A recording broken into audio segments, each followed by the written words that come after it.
va parler de cunasses aujourd'hui. Bien le bonjour. Aujourd'hui, je vais vous apprendre comment protéger l'extérieur de votre véhicule efficacement.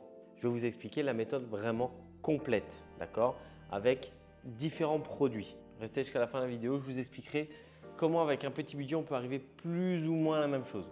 Évidemment, avec moins de finesse, moins de tenue dans le temps, mais dans l'optique, je vous donnerai des petits tips pour entretenir à bas prix tout ça.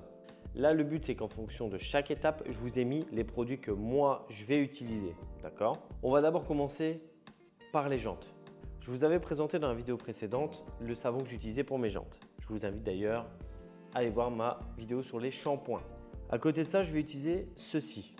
Ça va me servir tout simplement à nettoyer le flanc de mes pneus. Vous allez me dire, un flanc de pneu nettoyé, à quoi ça sert? Là, on va aller dans le détail. D'accord? Là, on pinaille. Ce que je vais vous dire, c'est qu'en gros, un pneu qui est du caoutchouc avec les rayons UV peut sécher, peut craqueler. D'accord? Ça peut provoquer une usure prématurée de vos pneumatiques. Dans les grandes lignes, ce n'est pas exactement ça, mais c'est plus ou moins ça.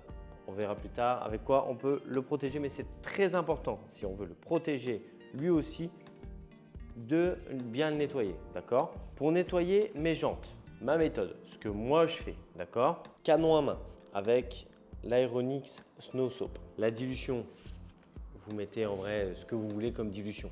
Ça ne posera pas de problème. Dans mon seau qui me servira à mettre mes brosses et à nettoyer tout ce qu'il faut, je mets toujours le Clean Slate de Chemical Guys. Vraiment pour qu'elle soit nickel. Et ensuite, là, je vais vous donner ma méthode. D'accord? Pour commencer, ce que je fais toujours, mettez votre retailleur ou votre APC ou tout ce que vous voulez pour nettoyer votre pneu sur le contour avant. C'est très important. Il y en a beaucoup qui humidifient leurs pneus avant. Je vais vous expliquer pourquoi ce n'est pas une bonne idée. En faisant ça, en fait, vous diluez votre produit. Donc, il sera moins efficace. Donc, jamais, au grand jamais, vous ne devez mouiller votre jante, votre pneu avant de le nettoyer. C'est ultra important. Vous aspergez sur le pneu, vous le laissez agir un petit peu. Et si votre pneu est sale, de toute façon, vous le verrez tout de suite parce qu'il deviendra brunâtre. Le produit deviendra brunâtre. Je peux vous conseiller le retailleur, pas très cher et très efficace. Ensuite, moi ce que je fais toujours, je mets ma mousse Aeronix Snow Soap sur ma jante, ce qui permettra de le laisser agir un petit peu. De là, je prends ma brosse pour mes jantes. Il y en a de différentes. Vous avez ce genre de modèle, ce genre de modèle. Moi personnellement, je vais vous donner un conseil. Prenez toujours celle en microfibre. Que vous ayez des jantes alu ou que vous ayez des jantes peintes, prenez ça. En microfibre, au moins, vous ne serez jamais emmerdé. Donc, après avoir fait vos intérieurs de jantes, moi, ce que je fais souvent, c'est que je prends ma brosse à poil souple qui me permet de laver l'extérieur de ma jante. Vous avez différents modèles. Moi, par exemple, j'ai celle de Mother ou j'en ai acheté une récemment qui est plus douce encore, celle de chez Nuke Guys. Alors, en termes de qualité perçue, je vais être honnête avec vous, la Nuke Guys, tu as l'impression qu'elle est moins qualitative, mais le poil est beaucoup plus souple, beaucoup plus doux, ce qui permet de ne pas faire de microfibre sur votre jante si elle est laquée. Après avoir nettoyé donc l'intérieur de vos jantes, l'extérieur de vos jantes et votre contour de pneu, le pinceau. Moi par exemple ici, ce que je fais toujours, c'est que j'utilise un pinceau plutôt à poil dur. Vous allez me dire pourquoi? Tu peux tout rayer, parce qu'il va simplement me servir à faire l'étrier si je peux y accéder, le sigle au milieu et mes écrous de roue. Jamais, au grand jamais, je ne lave au pinceau ma jante. Jamais. Vous n'avez pas besoin de le faire. Je veux bien qu'on pinaille, mais là, c'est un peu exagéré. Une fois que vos jantes sont faites, on va passer au lavage. Comme je l'ai déjà dit sur ma vidéo sur les shampoings, la technique des deux seaux, je ne la fais pas. Donc du coup, canon à mousse. Dans mon canon à mousse, 100 ml de Clean Slate, 100 ml d'agent moussant. Et ce qui me permet d'avoir une mousse très belle, très onctueuse et de me faire un pré-lavage, lavage en hard pour vraiment tout retirer. Les restes de cire, les salissures, vraiment pour que j'ai une surface propre. Je n'ai pas grand chose à dire vu que j'ai dit pas mal de choses dans ma vidéo précédente, donc encore une fois, allez la voir. On va passer maintenant à la décontamination. D'accord? Là, donc ce que j'ai, c'est dégoudronnant, décontaminant ferreux. Là, en l'occurrence, j'ai pris ceux de chez CarPro parce qu'ils fonctionnent très bien. Donc là, le problème qui va se poser, c'est qu'après le lavage, vous pensez que votre surface est vraiment très propre. Mais il y aura toujours quelques petits résidus sur votre carrosserie. Pour les enlever, tout simplement, décontaminant ferreux, dégoudronnant. Mais Un autre conseil que je peux vous donner, le même conseil que pour les jantes, sur surface sèche. D'accord? Parce qu'encore une fois, aujourd'hui, tous ces produits sont à base d'eau. D'accord? Si vous le mettez sur carrosserie humide, vous diluerez le produit et l'efficacité en sera amoindrie. C'est assez simple. Aeronix, vous pulvérisez sur la carrosserie. Vous rincez, vous séchez, vous passez le dégoudronnant, vous aspergez, vous laissez agir, vous rincez, vous séchez. Tout simplement. Il n'y a pas d'action mécanique à faire. Il y en a qui le font, il y en a qui ne le font pas. C'est comme vous voulez en réalité. Maintenant, on va passer sur la décontamination mécanique. Moi, par exemple, ici, j'ai 2 éponges. On appelle ça des éponges d'argile. Enfin, on n'appelle pas ça comme ça, mais moi, j'appelle ça des éponges d'argile. Il faut savoir qu'il existe moins cher. Il existe ce qu'on appelle des barres d'argile. J'avais pas envie de prendre une barre d'argile parce que c'est…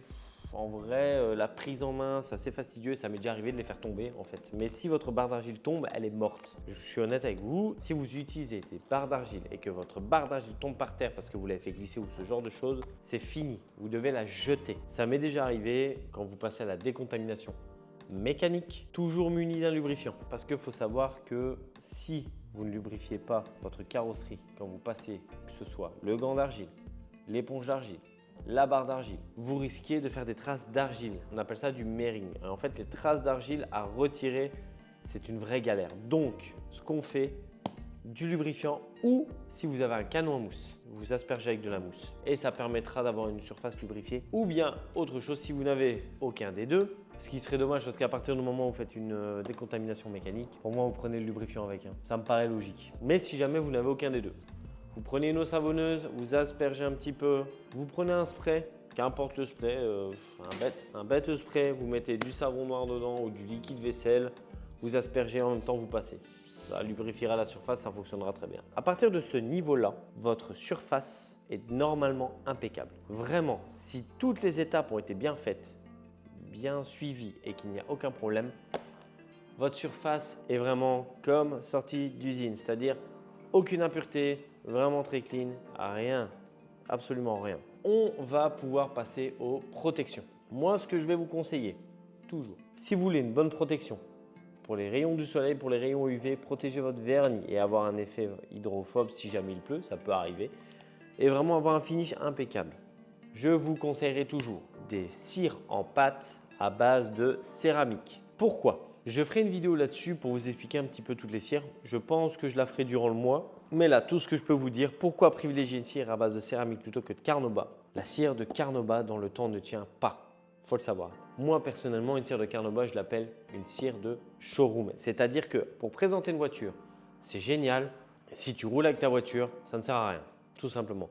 Tu vas passer 1 heure à mettre ta cire, 1 à 2 heures, tout dépend si tu es rapide ou pas, pour qu'après 3 semaines, elle s'en va. Si tu as préparé ta surface au préalable, si vraiment elle est impeccable, tu mets cette cire. Je ne suis pas fan de celle-là, la Turtle Wax, je ne suis pas très fan, mais il y en a plein d'autres, mais toujours à base de céramique. Si vous mettez cette cire, au bout de 6 mois, si vous entretenez régulièrement, si vous mettez des hydrocoats dessus, si vous mettez un quick detailer dessus, au bout de 6 mois, elle est encore là. C'est à ça que ça sert en général, tout ce process. C'est pour la durabilité de vos finitions. C'est comme un carrossier. Si sa préparation est bien faite, sa surface peinte, à la fin, ses finitions seront bien faites. La préparation est ultra importante. C'est pour ça qu'en général, on a autant d'étapes. Ça, pour protéger la carrosserie. Ici, nous avons le CarPro Pearl. Moi, je l'ai mis sur spray. En théorie, il ne se met pas comme ça. Je ne vais pas vous mentir, il ne se fait pas comme ça. Mais moi, je l'ai mis sur spray parce que je ne le dilue pas. Ce produit, je l'utilise pour mes plastiques. C'est ma protection pour mes plastiques. Il a une durabilité de 3 mois. Il protège contre les UV. Et ça redonne un petit côté, je ne vais pas dire gras, mais ça redonne du noir à vos plastiques. Donc ce produit est très bien, mais ne le diluez pas. Il ne faut pas le diluer. Mettez-le pur comme ça sur vos plastiques, ce sera impeccable. Pour protéger et nourrir le flanc de vos pneus, j'utilise le Dark Side. Pourquoi? C'est un gel de finition qui donne un effet… quand vous l'appliquez, il vous donnera un effet gras. Parce qu'en fait, le produit à la base est gras. Je ne vais pas vous mentir. Quand vous allez l'appliquer, dès les premiers jours, vous avez l'impression qu'il est gras. Petite astuce que je peux vous donner. Quand vous l'appliquez donc avec votre tampon applicateur. Vous prenez soit un autre tampon applicateur sec, soit une microfibre et vous essuyez. Essuyez-le un petit peu, étalez-le un petit peu. Ça vous donnera un effet plutôt satin et plus gras, très brillant. ce produit résiste aux UV lui aussi. C'est très important. En été, c'est souvent très important. Ces 3 protections, que ce soit plastique, pneus, carrosserie, vous donneront une protection contre les UV. D'accord? C'est très important. En été aussi, ce qui peut arriver, si vous prenez la route, si vous allez en vacances, les moustiques, ces protections vous permettront aussi de pouvoir nettoyer votre véhicule plus facilement. Si vous entretenez bien votre voiture et vos protections, cela permettra de nettoyer votre véhicule beaucoup plus facilement. On va arriver à un point aussi qui est très important, les vitres. Vous voyez ici, moi j'ai le Glaco de Soft 99 ou de Soft 99 pour les Belges et un nettoyant vitre qui est surprenant d'efficacité. J'avoue celui de Nude Guys. En fait, c'était dans un kit. J'avais le Glaco, j'avais ce nettoyant vitre et j'avais 1 ou 2 microfibres. Vous allez me dire pourquoi je vais m'emmerder à mettre une protection de pare-brise en été quand il est censé faire chaud. Ça ne protège pas contre les UV, évidemment ça reste un pare-brise. Mais ce que va vous apporter ce petit produit, il existe un format bombe que je n'ai pas mais que j'aimerais beaucoup avoir. Si vous avez des caméras de recul ou si vous avez des caméras autour de votre véhicule, mettez-en dessus. Ça permettra que votre caméra soit propre. Et celui-ci sur ce pare-brise vous facilitera la tâche quand il faudra nettoyer votre pare-brise et qu'il y aura des moustiques. J'aurais pu vous parler tout ce qui est polissage. J'aurais pu évidemment vous dire si vous voulez vraiment une surface très clean, machin, faites un polissage. Honnêtement, ne le faites pas. Parce que si vous entretenez votre voiture régulièrement, vous n'en aurez pas besoin. Des micro-rayures, vous en aurez tout le temps. Il n'y a rien à faire. Rien qu'à laver votre voiture, vous en aurez. Vous ne pourrez rien faire, c'est comme ça ne changera pas. Là, je n'ai parlé que pour l'extérieur de votre voiture parce que pour l'intérieur, c'est encore plus simple. Nettoyant multi-usage, nettoyant en cuir textile et j'avais présenté sur une de mes vidéos TikTok, donc abonnez-vous à mon TikTok, j'avais présenté le kit de chez Sonax. Ce kit vous permettra de protéger aussi contre les UV vos cuirs. Parce que le cuir n'aime pas le soleil. Si vous n'avez pas de garage qui dort dehors, c'est important de nourrir vos cuirs régulièrement. Dans le kit, vous avez des bombes pour le nettoyer, votre cuir, avec une brosse qui est fournie et le baume avec tampon applicateur et microfibre. Donc vraiment, ce kit est assez complet. Bon, il coûte une 50aine d'euros, mais ce kit est assez complet pour protéger vos sièges, vos cuirs des rayons UV. Sinon, le reste, c'est du simple nettoyage. Vous ne pourrez pas faire de miracle non plus. Il existe des quick detailers pour l'intérieur. Vous pouvez en mettre évidemment, mais ça vous fera évidemment gonfler la note.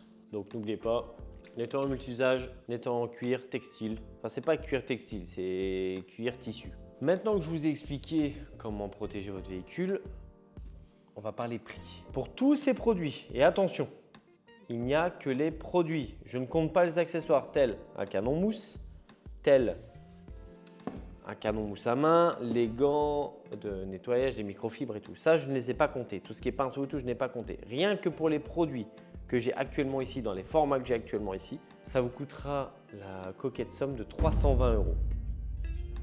Ça fait un prix pour protéger son véhicule. Mais si vous dépensez autant d'argent pour tous ces produits, vous serez tranquille pour un bon moment. Bonjour, je suis le Adrien du montage. En fait, pour la prochaine séquence, vous allez remarquer que l'éclairage n'est pas le même. J'ai eu un petit souci avec ma caméra. Avec les températures, en fait, elle a surchauffé et elle s'est éteinte, ce qui fait que j'ai dû tourner la séquence bien plus tard dans la journée. C'est pour ça que l'éclairage n'est pas le même. Voilà, j'ai fini pour cet aparté et bonne suite de vidéo. Bon, j'ai une solution qui est plus ou moins kiff-kiff pour les petits budgets.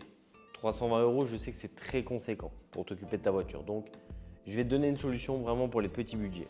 Déjà, tu n'auras pas besoin de tout ce qui est canon mousse. Ça, on va retirer. On va enlever ça. On va enlever ça. On va enlever ça. Les protections, je les conseille toujours. Après, ce que tu peux faire, c'est qu'au lieu d'utiliser le Dark Side, tu utilises que le Pearl. Le Pearl peut être utilisé sur les pneus aussi. Voilà, ça c'est pour les petits budgets. En tout, je vais dire pour tout ça, dans l'ensemble, tu en auras pour… Alors, là, par exemple, c'est le format à litre. Le format 500 ml coûtera bien moins cher. Je vais dire, tu en auras pour à peu près 12 €. 12 €, ça fait 24. Ici, il est un peu plus cher. En fait, il faut savoir que tu remplaces le Tarx et l'Aeronix par le Trix. Ça fait dégoudronnant et décontaminant ferreux en même temps. Donc, tu as un produit en deux. Et il me semble, si je ne dis pas de bêtises, qu'il est entre 15 et 17 balles, il me semble. Donc le CarPro Pearl est à 15 €, cette cire-là est toujours à 35 €. Je veux dire, rapport qualité-prix, ce sera difficile de trouver mieux, peut-être la Crystal Wax de chez Full Carix, mais je vais dire que c'est une des meilleures cires rapport qualité-prix. Moi, je l'aime pas trop parce qu'elle prend très vite le nez et elle me donne mal à la tête, mais il faut avouer qu'elle est très bien. Ensuite, juste un nettoyant par brise. Donc là, je vais dire pour l'entièreté de tout ça, pour une protection pour l'été, c'est-à-dire pour 6 mois, ce ne sera pas optimal, je pense, parce que malgré tout, tu seras plus sur une protection pour 3 mois et pas 6. Pour 3 mois, là, tu es à 70-80 € à peu près, au lieu de 320 €. Donc ça fait une grosse économie. Ce n'est pas négligeable. C'est vrai que je ne l'ai pas dit, mais pour nettoyer les jantes, en fait, tu auras juste besoin de ça pour nettoyer tes pneus, parce que nettoyer les pneus, c'est important. Et ensuite, tu fais tout avec ton shampoing hard. Tu mets ça dans ton seau, tu n'utilises pas de mousse comme moi, je peux l'utiliser, et tu nettoies tes jantes normalement. Et ça devrait suffire. C'est pour ça que j'en ai pas parlé, mais celui-là te servira pour laver tes jantes, ta carrosserie. Il sera vraiment polyvalent pour tout, quoi. Sur ce, n'hésitez pas à mettre un j'aime, un commentaire si la vidéo vous a plu ou non. Abonnez-vous à mon TikTok et à mon Instagram où je produis un contenu totalement différent. Et on se retrouve bientôt pour une nouvelle vidéo.